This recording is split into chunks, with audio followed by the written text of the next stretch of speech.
All right. Let's dive into this Yeah. this mountain of weight loss articles you've sent over. Looks like you're really serious about this whole, Yeah. revamping your diet thing. Yeah. We've got pieces from AARP, Unity Point Health, the NHS, even a glimpse into the Mediterranean and keto approaches. Quite the mix. It's like you're trying to cover all the bases. Exactly. Yeah. So our mission for this deep dive is to cut through the noise Yeah. and figure out what really matters for you. Yeah. No more info overload. Right. Just those golden nuggets of wisdom that'll change how you think about food. I like that golden nuggets. And it's interesting. Despite the variety of sources here, there's a surprising amount of overlap. Oh, okay. They all seem to emphasize a holistic approach. Okay, I'm intrigued. So it's not just about counting calories Right. or cutting out entire food groups. Not at all. Every single article, from the NHS to AARP, stresses the importance of protein and fiber. Okay. They're not just about feeling full, they actually impact those hunger hormones. Right. That can totally derail your efforts. That makes sense. Yeah. I've definitely noticed that when I skimp on protein at breakfast, I'm way hungrier by lunchtime. Do you think that's what they're getting at? It very well could be. And what's great is that the articles provide tons of delicious options to up your intake. Greek yogurt, cottage cheese, Yeah. having a moment, lentils, beans, even avocados get a shout out. Hold on, avocados. I thought those were a bit calorie dense for a weight loss plan. It's a common misconception. The AARP article actually cited a study where people who regularly ate avocados were less likely to become overweight. It's all about those healthy fats. So avocado toast is still on the menu. That's a relief. Yeah. But speaking of things we think we know, I was surprised to see how much emphasis there was on plain water. I thought it was just about staying hydrated. It's so much more than that. Water actually plays a key role in weight management. Okay. The sources say it can temporarily boost your metabolism, and even more interestingly, it directly impacts those satiety signals we were talking about. Really? I never realized that. How does water actually make you feel fuller? Well, from what I gathered, Yeah. water seems to physically stretch the stomach, which then sends a signal to your brain that you're full. Oh, okay. There's even that rule of thumb about dividing your weight in half to determine your daily water intake in ounces. That's way more water than I thought. Looks like I need to invest in a bigger water bottle. It's easy to underestimate our hydration needs. It's not just about quenching thirst. Right. It's crucial for our bodies to function optimally. And as we've seen, it can even help with weight management. This is already making me rethink my grocery list. But before we get too excited about healthy swaps, we need to talk about those sneaky health foods that are actually not so healthy. Ah, yes, those wolves in sheep's clothing. The Emory University article dives into this, Okay. specifically calling out foods that often masquerade as healthy choices. Okay, I have a feeling I know where this is going. Fruit-flavored yogurt. Right. Right. I mean, yogurt's good for you, but it can't be that bad. It's all about the added sugar. One small container can have almost 8 teaspoons of sugar. That's more than a can of soda. Whoa. Seriously. I had Yeah. no idea it was that much. I'm definitely going to be checking labels more carefully. It's amazing how much sugar is hidden in plain sight. And while we're on the topic of hidden culprits, the articles also caution against fast food salads. Oh, yeah, right. Those toppings and dressings can quickly turn a seemingly healthy choice into a calorie bomb. It's like they're designed to trick us. Exactly. And don't even get me started on enhanced water. It's often loaded with artificial flavors and sweeteners. The sources suggest sticking to plain water, Right. which, as we've discussed, has its own set of benefits. Plain water it is. Right. And our refined grains on the naughty list, too. Definitely. During processing, they're stripped of their nutritional value, Oh, leaving behind a product that's essentially empty calories. okay. Sticking to whole grains like whole wheat bread, brown rice, and quinoa ensures you're getting the maximum amount of fiber and nutrients. So what I'm hearing is that it's all about choosing the least processed version of a food whenever possible. Yeah. That's something I can definitely keep in mind when I'm shopping. Yeah. But you mentioned something earlier about a holistic approach to weight loss. So it sounds like it's not just about what we eat, right? Absolutely. The articles highlight the importance of other lifestyle factors like regular physical activity, adequate sleep, and even stress management. They all contribute to the bigger picture. It's like all these different pieces fit together to form a puzzle. Yeah. So we've got the food choices down, Right. but how does exercise factor into all of this? I'm not exactly a gym rat, but I'm willing to listen. Well, what's fascinating is that the sources emphasize the role of muscle in weight management. Okay. They explain that muscle burns more calories at rest than fat. Right. So incorporating strength training into your routine can be a game changer. So even when I'm not working out, my muscles are still helping me burn calories. I like the sound of that. But what about those who can't hit the gym? Do the articles have any suggestions for incorporating more movement into our daily lives? Absolutely. They emphasize the importance of simply moving more throughout the day, taking the stairs instead of the elevator, Yeah. going for walks during your lunch break. Right. Even just standing up and stretching regularly can make a difference. Yeah. It all adds up. I think we all could benefit from more movement. Yeah. But now let's tackle a topic that always seems to generate a lot of debate. Okay. Fat. Are all fats created equal? Mm-hmm. I know the low-fat craze was huge a few years ago, Right. but I'm not sure of the right approach. It's definitely a topic with a lot of nuance. Yeah. The articles are clear that not all fats are created equal. They differentiate between healthy fats and unhealthy fats. Okay. The healthy fats, like those found in olive oil, avocados, nuts, and fatty fish, are actually beneficial for weight loss. So time to bust that myth that all fat is bad. I've been avoiding nuts for years because I thought they were too high in fat. It's a common misconception. Healthy fats help you feel full and provide essential fatty acids Right. that our bodies need. What we want to limit are the unhealthy fats, trans fats found in processed foods, and excessive amounts of saturated fat from sources like fatty meats. This is making me rethink my entire pantry. So it's not about fearing fat, but rather choosing the right types of fat and enjoying them in moderation. Exactly. Speaking of foods that have gotten a bad rap, Yeah. let's talk about eggs. It seems like you're making a comeback in the health world. Absolutely. Eggs are a nutritional powerhouse. Mm-hmm. The sources highlight their role in weight management, Okay. specifically their ability to keep you feeling full and reduce overeating. The AARP article even mentioned an interesting Australian study Oh, wow. about people who ate eggs for breakfast being less hungry at lunch. Interesting. They seem to have more stable energy levels throughout the morning. That's fascinating. So it's not just about the protein in eggs, Right. but also how they impact our blood sugar levels. Yeah. It seems like a lot of weight loss boils down to managing those energy dips and cravings. But what about the cholesterol concern? Yeah. You know, some people are hesitant to eat eggs because of that. That's a valid concern, and the sources address it directly. Okay. For those worried about cholesterol, they recommend opting for egg whites or using a combination of whites and yolks. Oh, okay. There are ways to enjoy the benefits of eggs while still being mindful of your cholesterol intake. That's good to know. Now let's switch gears and talk about regional foods. That article about healthy eating patterns in the USA, UK, and Canada was packed with information. Yeah. I'm curious to hear your thoughts on that. What I found most insightful was how it connects to the Harvard Healthy Eating Plate model, Okay. a visual guide to building a balanced meal that resonates across various cultures and regions. It emphasizes filling half your plate with veggies, a quarter with lean protein, and the remaining quarter with whole grains and fruit. That's such a simple and easy to understand model. Yeah. It takes the guesswork out of building a healthy plate. Exactly.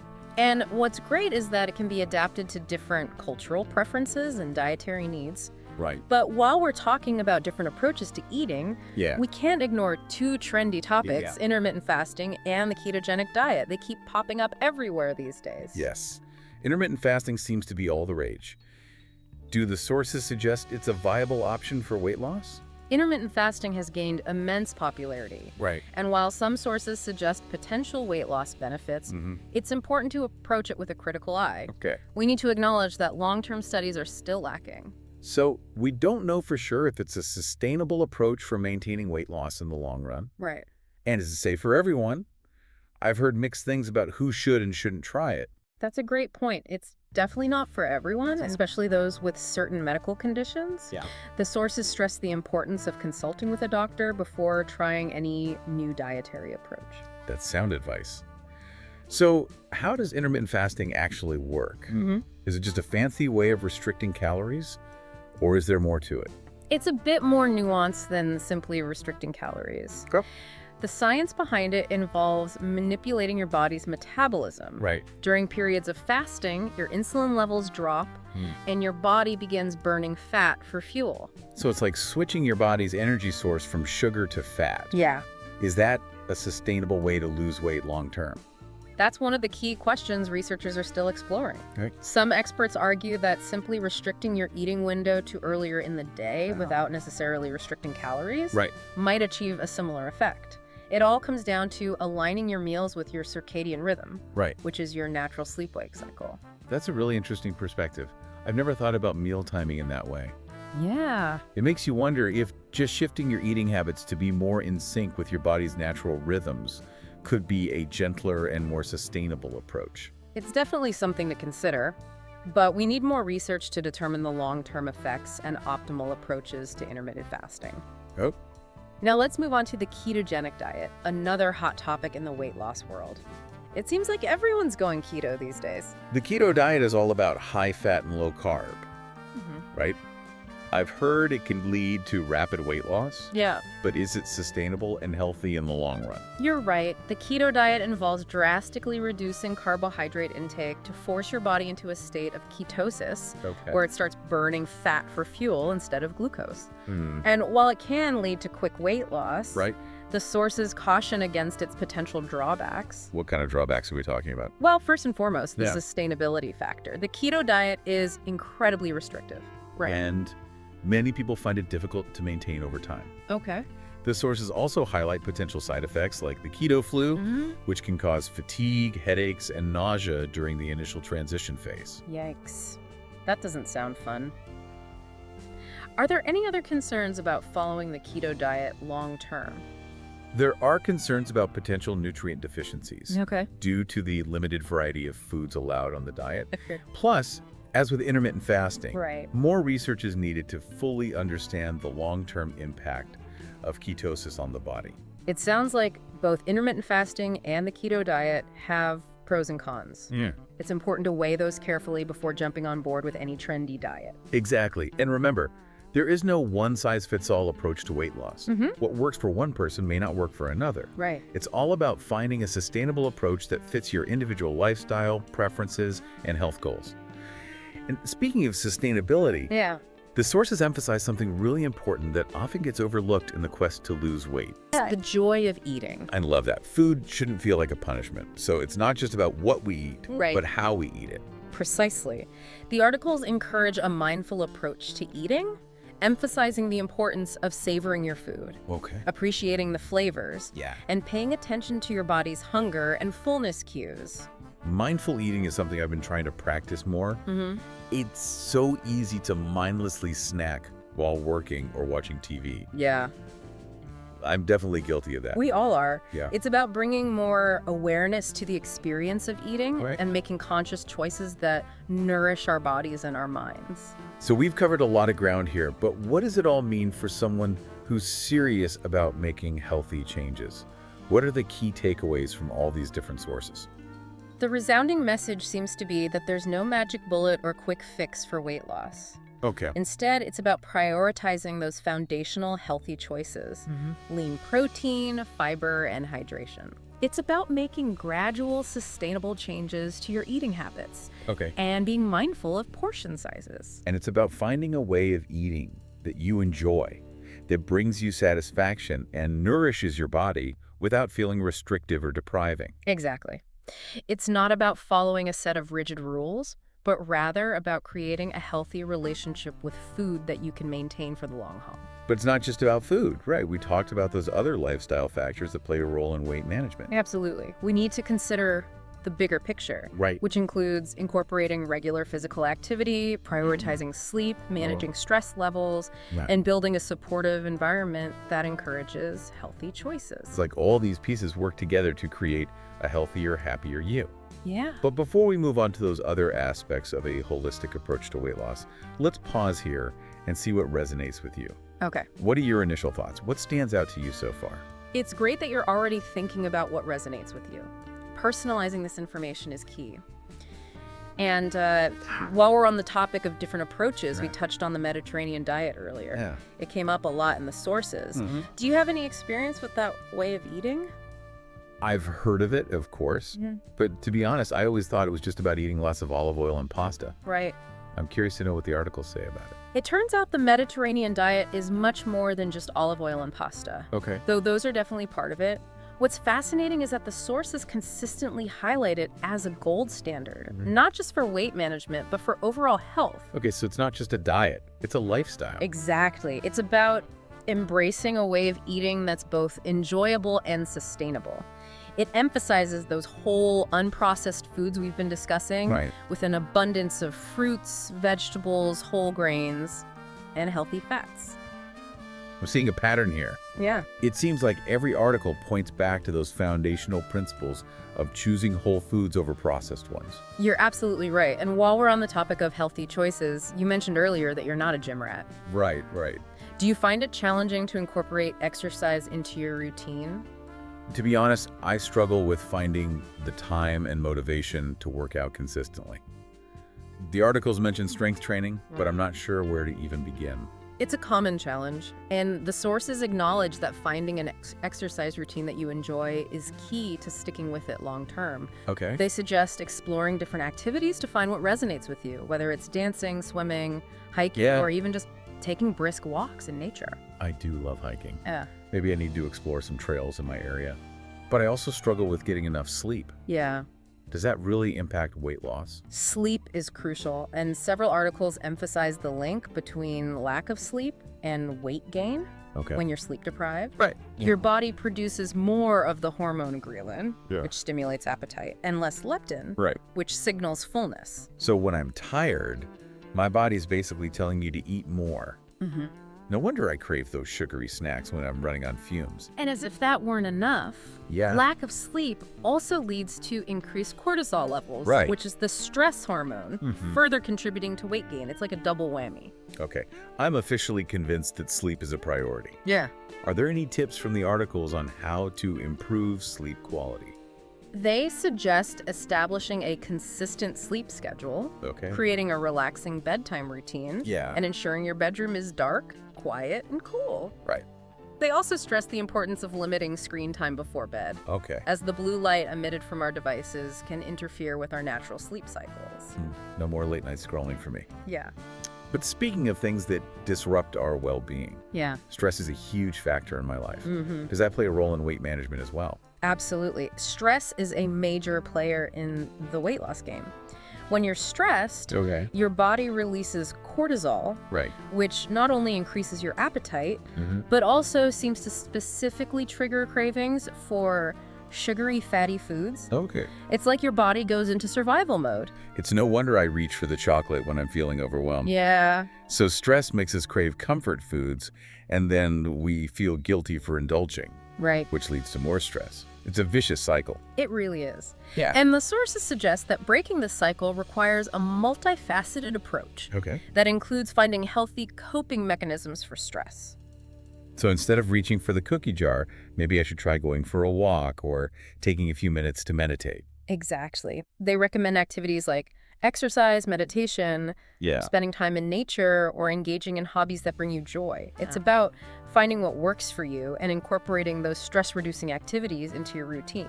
It's so interesting how all these different aspects of our lives, food, exercise, sleep, stress, all connect and impact our overall well-being. It is. It's like a complex web.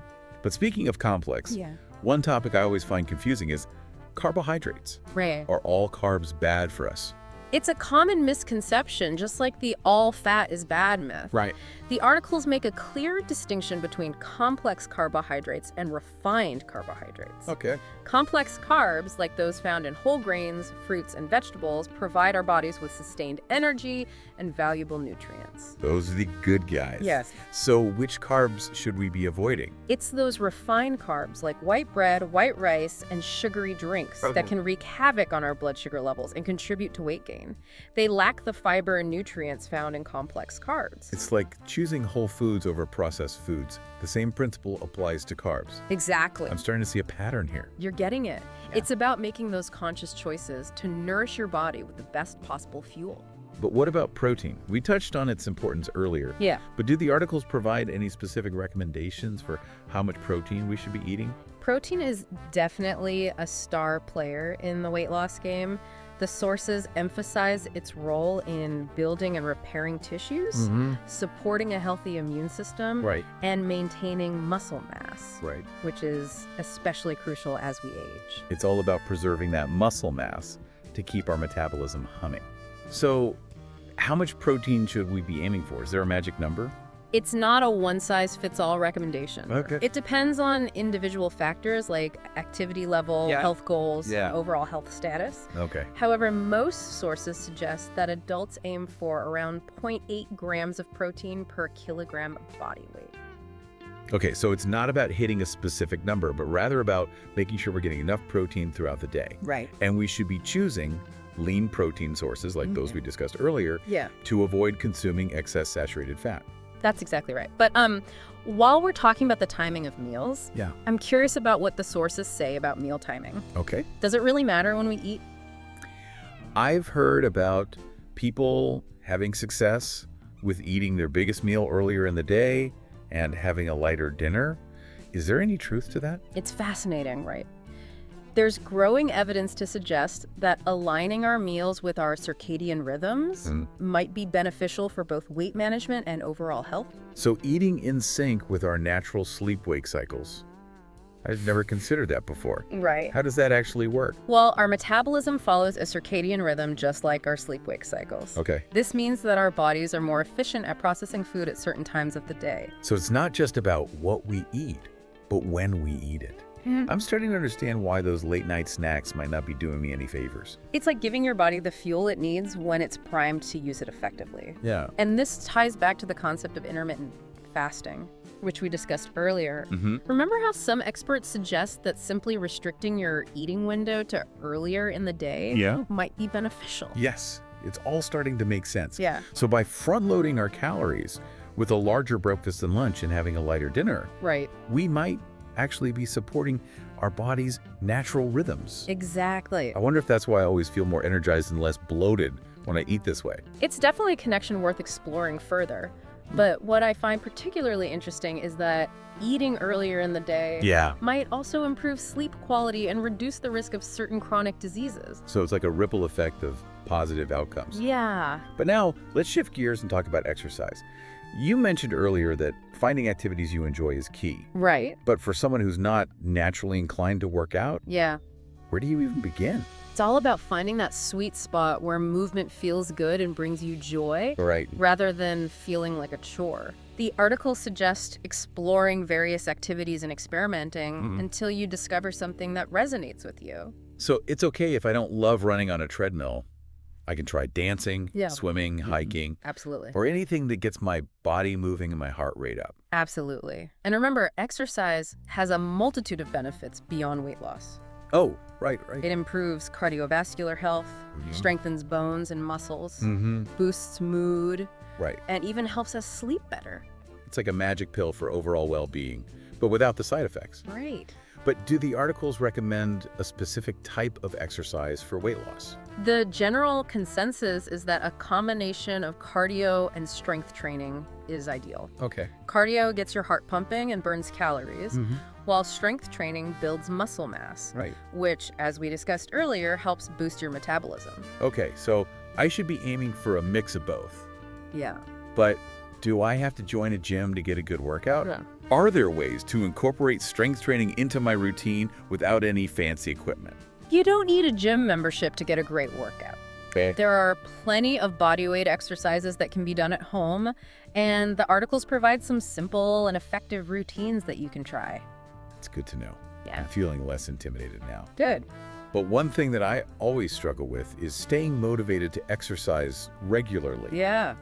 Do you have any tips for overcoming that hurdle? It's a common challenge. The articles highlight the importance of finding your why. Okay. Why do you want to exercise? What are the benefits that resonate with you the most? That's a great question. Yeah.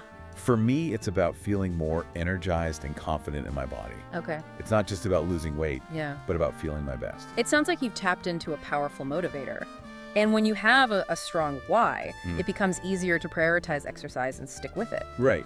The articles also suggest tracking your progress, which can be incredibly motivating. So keeping a journal of my workouts or even just noting how much stronger I feel each week. Exactly. Seeing those positive changes, no matter how small, can be incredibly encouraging and help you stay on track. Yeah. And remember, celebrate those victories, even if it's just completing a workout you were dreading. Right. Or noticing that you can now lift a heavier weight, acknowledge those accomplishments. It's so easy to get caught up in the negative self-talk and forget to celebrate the wins.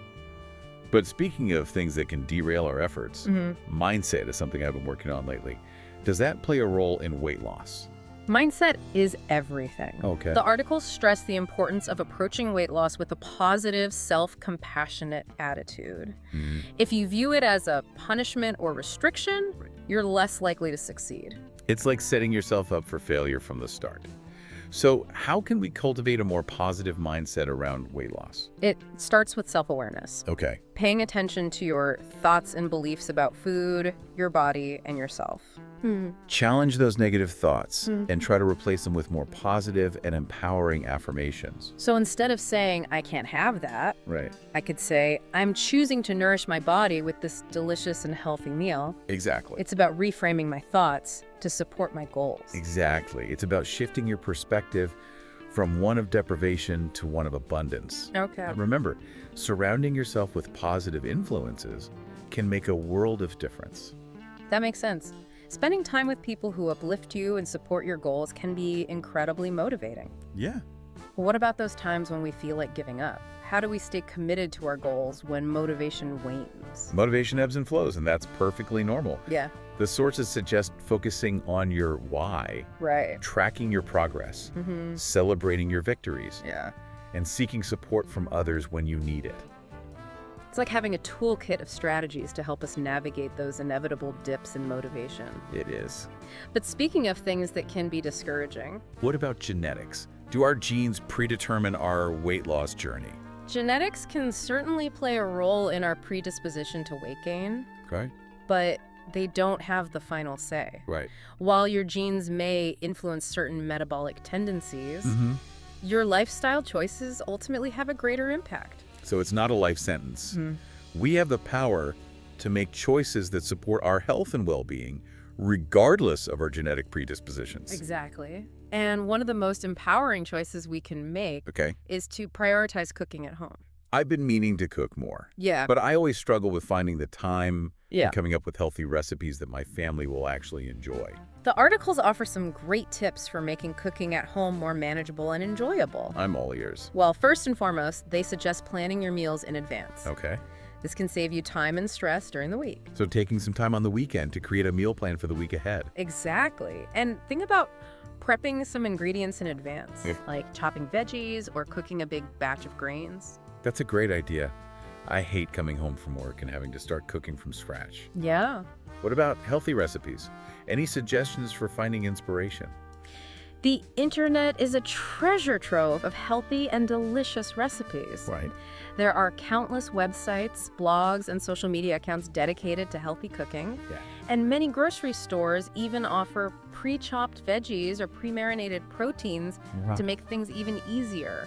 Those are all really helpful tips, but let's be honest, there are times when we just want to eat out. Is there a way to navigate restaurant menus without completely sabotaging our efforts? It's all about making conscious choices and practicing moderation. The articles offer some great strategies for navigating those restaurant menus. Like what? First, do your research. Many restaurants post their menus online, so you can plan ahead and choose healthier options before you even step foot in the restaurant. That takes away the pressure of making a decision when you're hungry and surrounded by tempting options. Any other tips? Don't be afraid to ask for modifications. Okay. You can request grilled or baked dishes instead of fried. Right. Ask for dressings and sauces on the side, and choose veggie-based sides instead of fries or mashed potatoes. Right. And be mindful of portion sizes. Okay. Restaurant portions are often huge. Yeah. So consider sharing a dish with a friend or taking half of it home for leftovers. Those are great tips. It's all about making informed choices and finding ways to enjoy those dining out experiences without overdoing it. Yeah. But speaking of things that can be hard to resist, what about those pesky cravings? Yeah. How do we deal with those? Cravings are a normal part of life, Yeah. but they don't have to control us. The articles offer several strategies for managing those cravings effectively. I'm all ears. Well, first, they suggest identifying your triggers. Okay. What situations, emotions, or times of day make you more susceptible to cravings? So, if I know that I always crave sweets after dinner, Right. I can be prepared with a healthier alternative. Yeah. Like fruit with a dollop of Greek yogurt. Exactly. And make sure you're eating enough throughout the day. When you're overly hungry, Yeah. those cravings are bound to be stronger. It's like setting yourself up for success by nourishing your body consistently throughout the day. Exactly. Yeah. And don't forget about hydration. Right. Sometimes thirst can masquerade as hunger. Yeah. So make sure you're drinking plenty of water. I'm making a note to carry my water bottle everywhere I go. But what if, Yeah. despite my best efforts, Right. those cravings still strike? Should I try to fight them with willpower? Willpower alone can only take you so far. The Yeah. sources suggest a more compassionate approach. Okay. Instead of fighting those cravings, Mm-hmm. try allowing yourself a small portion of what you're craving, Okay. but savor it mindfully. So instead of feeling guilty for having a square of dark chocolate, Right. I can fully enjoy that experience and appreciate those flavors. Exactly. It's about finding a balance between indulging and making healthy choices most of the time. But what about those times when our eating habits are driven by emotions rather than physical hunger? How do we address emotional eating? Emotional eating is a common struggle, Yeah. and the sources acknowledge that it's about using food to cope with emotions rather than to satisfy physical hunger. It's like using food as a band-aid for our feelings. Exactly. And to break this cycle, the articles recommend exploring alternative coping mechanisms for dealing with those challenging emotions. So instead of reaching for that bag of chips when I'm feeling stressed, Right. I can try going for a walk, take a few deep breaths, Yeah. or calling a friend. Exactly. It's about finding healthier ways to nurture yourself and process those emotions. But sometimes it's not just about stress or emotional eating, Right. but about how we view our bodies. Mm-hmm. How does body image factor into the weight loss journey? Body image plays a crucial role in our relationship with food and our overall well-being. The articles emphasize the importance of cultivating a positive body image Okay. and challenging those negative thoughts and beliefs that can sabotage our efforts. It's so easy to get caught up in comparing ourselves to others or striving for an unrealistic ideal. Mhm. So how do we shift our perspective and embrace a more positive body image? It starts with self-compassion, treating yourself with kindness and understanding, just as you would a dear friend. The articles also suggest focusing on what your body can do Right. rather than on how it looks. So celebrating my strength, my flexibility, my ability to move and dance and experience life, Yeah, rather than obsessing over those perceived flaws. exactly. It's about appreciating your body for all that it does for you Right. and recognizing that your worth is not determined by your size or shape. That's such a powerful message. But speaking of things that can impact our self-worth, setting realistic goals is something I've struggled with in the past. How do we determine what's achievable and what's setting ourselves up for disappointment? The articles emphasize the importance of setting smart goals, goals that are specific, measurable, achievable, relevant, and time-bound. So instead of saying, I want to lose weight, Right. I could say, I want to lose 1 pound per week for the next 10 weeks. Exactly. Something that's measurable and achievable. Exactly. And remember, slow and steady progress is more sustainable than drastic, rapid weight loss. It's about making those gradual lifestyle changes that we can stick with long term, Yeah, rather than resorting to quick fixes that often backfire. precisely. But there's another topic that can lead to unrealistic expectations. Supplements. Do they live up to the hype? I've seen so many ads for weight loss supplements, but I'm always skeptical. Do the articles address this? They do, and they caution against relying on supplements as a primary weight loss strategy. So no magic pill. Afraid not. The articles emphasize that the supplement industry is largely unregulated, Right. and many products make bold claims that aren't backed by scientific evidence. So buyer beware. It's important to do your research and be critical of those marketing claims. Absolutely. And remember, supplements are meant to supplement a healthy diet and lifestyle, Right. not replace them. They're not a quick fix or a shortcut. Exactly. But speaking of things that can feel like a setback, what about weight loss plateaus? Yeah. How do we deal with those frustrating periods when the scale just won't budge? Plateaus are the worst. it's so easy to feel discouraged when you're putting in the effort but not seeing the results. The sources acknowledge that plateaus are a normal part of the weight loss journey, Okay. and they don't necessarily mean you're doing anything wrong. So what causes those plateaus? As you lose weight, your metabolism naturally slows down, Okay. meaning your body needs fewer calories to function. And your body might also be adapting to your exercise routine. So the workouts that used to challenge me might not be as effective as they once were. Exactly. It's like your body gets smarter and more efficient. Oh, okay. But the good news is that there are ways to break through those plateaus. I'm all ears. First, don't panic. Okay. It's a normal part of the process. The articles suggest reevaluating your calorie intake and making sure you're still tracking accurately. Sometimes those portions creep up without us realizing it. And they also suggest switching up your exercise routine to challenge your body in new ways. So trying a new class, increasing the intensity, or even just changing the order of my exercises. Exactly. And most importantly, Okay. be patient. Yeah. It might take some time to break through a plateau, but consistency is key. So it's not about giving up or resorting to extreme measures, but rather about staying the course and making those adjustments as needed. That's the spirit. And speaking of staying the course, Right. one of the most important takeaways from all these articles is the concept of playing the long game. Okay. It's not about quick fixes or fad diets, but about making sustainable lifestyle changes that you can maintain over time. It's about creating a way of eating and living that supports our health and well-being for the long haul. Exactly. It's about nourishing your body with wholesome foods, finding joy in movement, honoring your body's needs, and celebrating those non-scale victories. It's about shifting our mindset from one of deprivation and punishment to one of self-care and self-love. Beautifully said. But one thing that can sabotage even the best intentions is falling prey to myths and misinformation. Right. We're constantly bombarded with conflicting advice, fad diets, and products that promise miracle results. Right. How do we navigate all that noise and determine what's truly helpful? The sources did a great job of debunking some common weight loss myths. Yeah. Can we talk about a few of those? Absolutely. Let's clear up some of that confusion. Okay. Myth number 1, carbs are bad.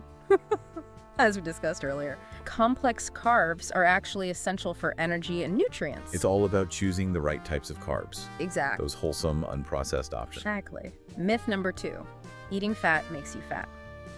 Again, it's about choosing the right types of fat.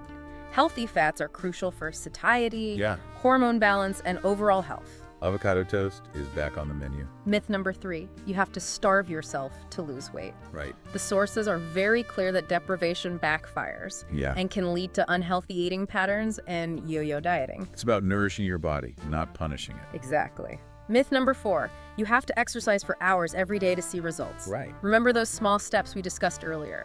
Even just a few minutes of movement each day can make a difference. And finding activities you enjoy makes it so much more sustainable. Myth number 5, there's one perfect diet for everyone. Yeah. The articles emphasize the importance of finding a way of eating that works for you, Right. your individual needs, and your lifestyle. It's about personalizing your approach. Exactly.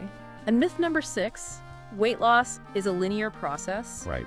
The articles are realistic in acknowledging that there will be ups and downs, plateaus, and setbacks. It's about progress, not perfection. You've got it. Yeah. But speaking of progress, one of the biggest challenges we all face, regardless of our weight loss goals, is staying motivated. Yeah, right. It's easy to start with enthusiasm, but how do we maintain that momentum when things get tough? The articles offered some great tips for staying motivated. Yeah. One that resonated with me is setting realistic goals. Right. It's important to set ourselves up for success by choosing goals that are challenging yet achievable. Absolutely. And don't forget to tap into your why. Yeah. Remember those reasons you identified earlier. Keep those front of mind when you're feeling tempted to skip a workout or reach for that unhealthy snack. It's like having a motivational mantra to repeat when those doubts start creeping in. What else can we do to stay committed to our goals? Tracking your progress can be incredibly motivating. Okay. Whether it's logging your food intake, monitoring your weight, Right. or simply noting how much stronger you feel each week, seeing those positive changes can help you stay on track. It's about acknowledging those small wins and celebrating those non-scale victories. And don't underestimate the power of support. Yeah. Surrounding yourself with people who understand your goals, Right. encourage you, and provide a listening ear can make a world of difference. It's about building a team of cheerleaders who have your back, Exactly. even when you stumble. Exactly. But speaking of stumbles, Yeah. one thing we haven't addressed yet is dealing with slip-ups. Right. What happens when we make a choice that doesn't align with our goals? It's so easy to spiral into guilt and self-criticism when we have a setback. Right. How do we bounce back from those moments of indulgence or those days when we just can't seem to muster the motivation to make healthy choices? The articles emphasize the importance of self-compassion and remind us that slip-ups are a normal part of the journey. It's not about striving for perfection, Right. but rather about learning from those experiences and getting back on track. So instead of beating ourselves up for having that extra slice of pizza, we can acknowledge it, learn from it, and move forward with a renewed sense of purpose. Exactly. It's about embracing a growth mindset and recognizing that every stumble is an opportunity to learn and grow. This whole conversation has been so eye-opening. I feel like I have a whole new perspective on weight loss and healthy living. It's not about following rigid rules or striving for an unrealistic ideal. It's about creating a sustainable lifestyle that nourishes our bodies and our minds. You've hit the nail on the head. It's about creating a life you love, a life that supports your health and well-being in all its dimensions. It's about finding that balance that works for you, that brings you joy, and that supports your overall well-being. Absolutely. It's about embracing the journey with all its ups and downs and celebrating the progress we make along the way. And remember, you don't have to do it alone. Seek support from those around you, whether it's friends, family, a support group, or a health professional. We're all in this together, and with the right tools and support, we can create a life we love, a life that's both healthy and fulfilling. So as you embark on your own journey towards a healthier and happier you, remember to be kind to yourself, celebrate your successes, learn from your setbacks, and never stop exploring. There's always something new to discover about ourselves and our bodies. And with each step we take, we move closer to that vision of a life that's both vibrant and balanced,